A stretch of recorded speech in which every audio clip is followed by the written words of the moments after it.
चलिए बढ़ते आगे। जहां संसद के बजट सत्र का पहला हिस्सा आज समाप्त हो गया है। दरअसल लोकसभा में इस दौरान वक्फ बिल और न्यू टैक्स बिल को लेकर सदन में जोरदार हंगामा देखने को मिला। सदन की कार्रवाई स्थगित होने के बाद बीजेपी सांसद बृजमोहन अग्रवाल ने विपक्ष पर नकारात्मक राजनीति करने के आरोप लगाए हैं।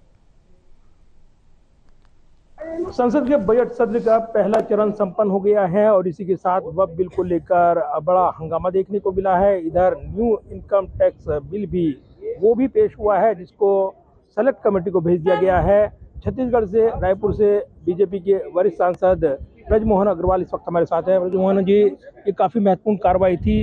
अब बजट सत्र का पहला चरण संपन्न हुआ है, लेकिन वक्फ बिल पर भारी विरोध देखने को मिला है। देखिए, ये बहुत अच्छी बात हुई है कि वक्फ बिल को सेलेक्ट कमेटी को भेजा गया और सेलेक्ट कमेटी की रिपोर्ट पहले राज्यसभा में, अब लोकसभा में प्रस्तुत कर दी गई है। और उसमें माननीय स्पीकर साहब ने इस बात का भी निर्देश दिया है कि सेलेक्ट कमेटी में जो सुझाव आए हैं और जो विरोध दर्ज हुआ है उसको भी उसमें शामिल कर लिया जाएगा।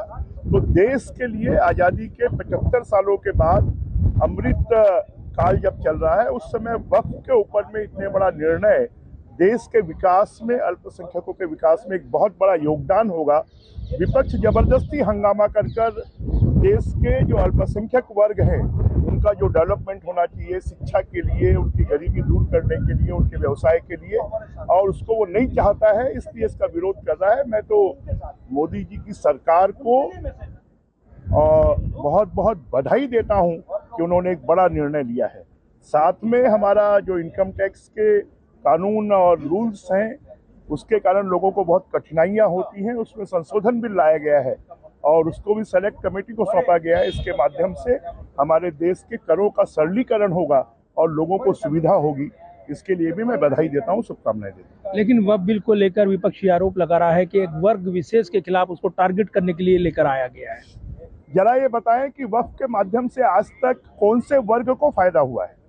जिस वर्ग को इसका फायदा मिलना चाहिए उसको फायदा देने के लिए ही ये बिल लाया गया है।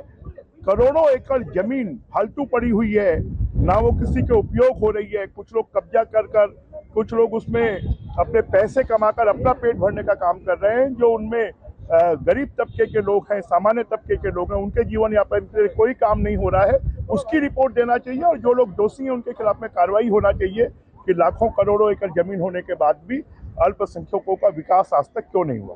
धन्यवाद बात करने के लिए। और जिस तरीके से आज बजट सत्र का पहला हिस्सा समाप्त हो गया है, इसी के साथ 10 मार्च को अगले बजट सत्र के दूसरे हिस्से की शुरुआत होगी। लेकिन इस बीच कई अलग अलग मुद्दों को लेकर यहाँ पर विरोध देखने को मिला है और बजट सत्र के पहले चरण के आखिरी दिन जोरदार हंगामा देखने को मिला है। Pradeep Kumar, total news, Delhi.